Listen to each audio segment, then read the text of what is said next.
Entrada 1, 2, 3, smile. Day 11 ng Ramadan Serye na tayo. Una kong inasikaso itong beef sambusa para hindi ko siya makaligtaan. Meron pa tayong natirang beef na nakaluto na at nakalagay lang yan sa fridge.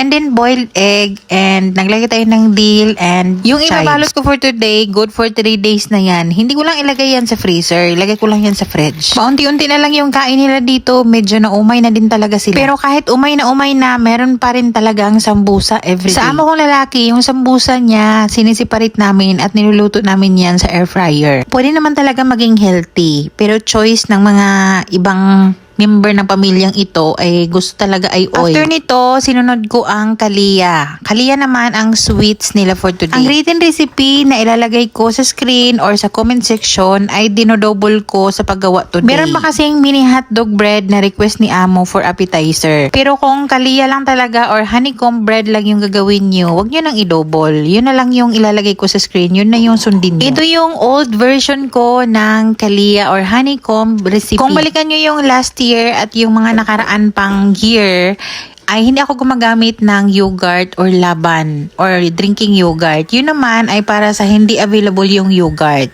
Pero maganda din yun. Nakatanggap din ako ng maraming papuri dun kay Amo. Kahit na ibang bread na ginagamit ko or cinnamon roll, yun pa rin yung gamit ko. Sadyang ginamitan ko ng yogurt ngayon and drinking laban or drinking yogurt dahil pasira na rin yung yogurt namin. And ma-expire na rin yung laban, kaya sayang naman. So, gagamitin natin since na gusto kong gumamit ng original recipe ng honeycomb bread. Minix ko yan gamit ang electric mixer ng 8 to 9 minutes and pinaalsa ko yan ng 1 hour. Sobrang ganda din yung outcome ng bread na to or recipe na to. Sadyang pinago ko lang last year kasi nga doon sa mga para sa iba na hindi accessible yung yogurt. Pero yung recipe na yun na walang yogurt, hindi yun napansin ni Amo na iniba ko yung recipe. Sabi niya, very soft and yummy daw yung bread na yun. So, pareho lang yun. It's either gagamit kayo ng yogurt or yung recipe ng last year na gawa natin ng ganito. Wala talaga akong dough cutter na bilog na ganito. Sana'y bilhan din ako ng Amo. Nagpabili din ako pero hindi naman ako binilhan. So gamit tayo ng maliit na baso.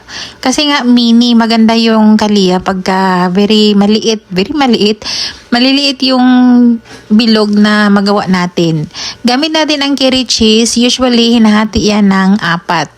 So, para sa akin, mas masarap kasi pag maraming cheese, kaya hinati ko lang yan ng 3. Ganyan lang kaliit yung gusto ko kasi nga, pagka paalsahin pa natin yan ng 1 hour, lalaki pa kasi yan, or aalsa pa yan. Itong galia, isa to sa mga traditional sweet during Ramadan. Yung pinaka-traditional dressing nito is honey, pero pag gusto kayo kung ano yung gusto ng mga amo nyo, it's either condensed milk, sweet milk, or date syrup, pwede din. Pwede din yung sugar syrup na ginagamit natin sa gemat. Maliit lang na baking pan yung gamit ko para maubos talaga nila. And yung request ni Amo na mini hotdog bread, ito din yun. The same pa din yung kalia pero yung ilagay instead of cheese, hotdog.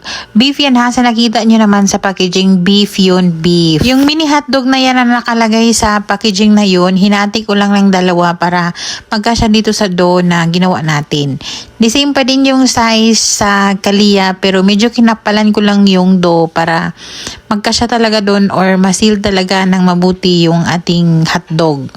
And after that, brinash natin yan ng milk. Yung milk dyan gamit ko ay powdered milk. Nilagyan ko ng konting water para ano siya, para malapot ba or creamy. Or gamit kayo ng egg wash, pwede din.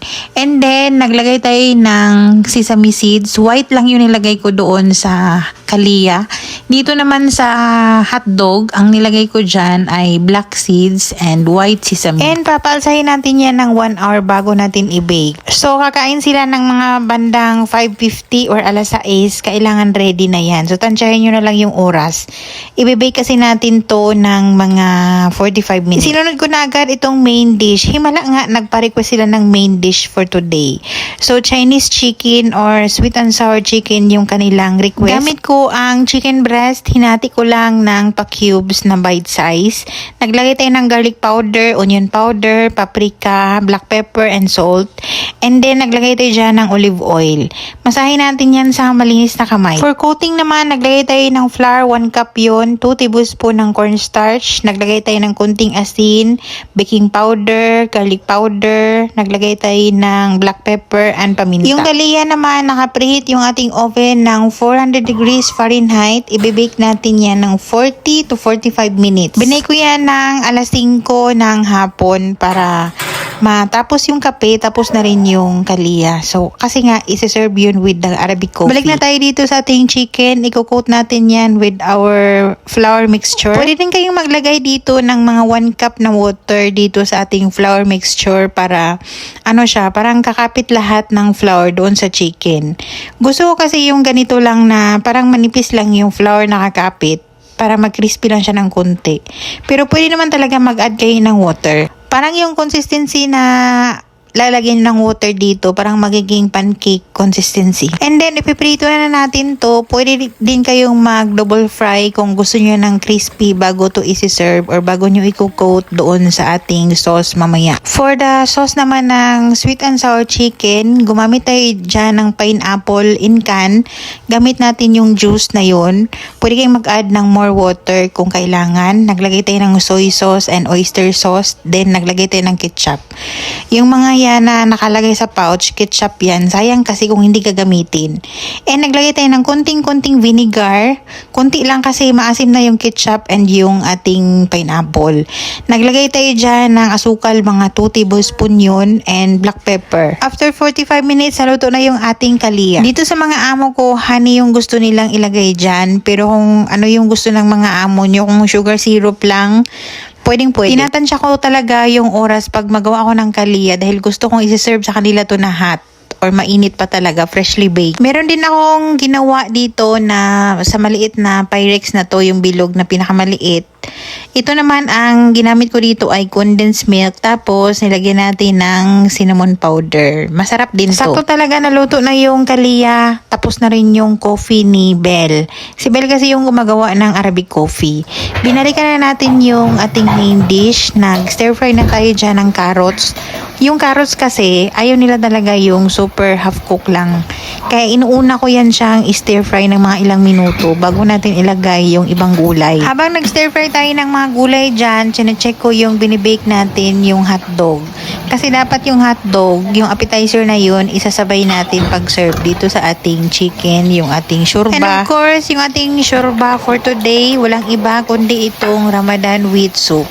Nilagay natin yung ating gulay, yung ating colored bell peppers and onion. Wala tayong white onion, naubusan kami kaya yung red onion na lang. Bakit pala red yung tawag dito? Purple naman yun. I-stir fry lang natin yan ng saglit and then set aside. Para mamaya, pagka huhudyat na yung mga amo na nagdadasal na sila, nag-break na sila ng fasting, yun na yung time na imimix na natin yan lahat para madali na lang, di ba?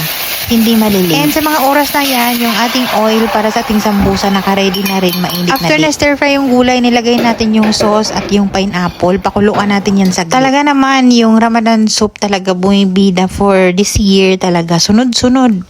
Last year naman, gustong-gusto naman nila to, pero iba-iba bawat araw. Kumbaga, merong time na iba yung soup na gusto nila. Luto na yung ating mini hotdog bread. Sakto talaga yung timing nito. Mainit na mainit pa yan ng isa-serve. Tapos, nagprito na rin tayo ng sambusa. Yun na yung hudyat pagka mag-prayer call na yung masjid or mosque. Yun na yung time na magbe-break na sila ng fasting. Dito sa mga amo ko, iinom muna sila ng tubig, kakain ng sweets and Arabic coffee, tapos magdadasal. Pero ang sabi ni amo, yung ibang mga pamilya, magdadasal muna bago kakain ng kung ano-ano. Sabi ni amo, depende din yan sa tradisyon or nakagawian ng pamilya. After nilang magkape, after nilang uminom ng tubig, uminom ng kape, kumain ng sweets, pakunti-kunti lang naman yung kain nila. And then magdadasal. So habang nagdadasal yung mga amo, ako naman dito, nag-prepare ng mga main dish, nagprito ng sambusa. And si Belle naman sa mga oras na yan, yung mga natapos ko, yun na yung nilalagay niya sa lamesa. Ready na yung ating sambusa. Maybe bukas, kuntian ko na lang dahil medyo maraming natira for today. Tapos, yung ating sweet and sour chicken, yung pair nito ay white rice. And ready na rin yung ating Chinese or yung ating sweet and sour chicken. Pinaghalo ko lang naman lahat yung chicken na pinirito, yung sauce, at yung ating gulay. Yun lang naman yun. Ang importante niyan, mainit na isi-serve, pati itong shorba. Namisin nila ang kanin dahil ilang araw din na puro na lang appetizer at shorba yung kinain nila dito. Ganito naman kalambot yung ating mini hotdog bread. So, ganito din kalambot yung ating kalia. And that's it for today, guys. Thank you so much for watching.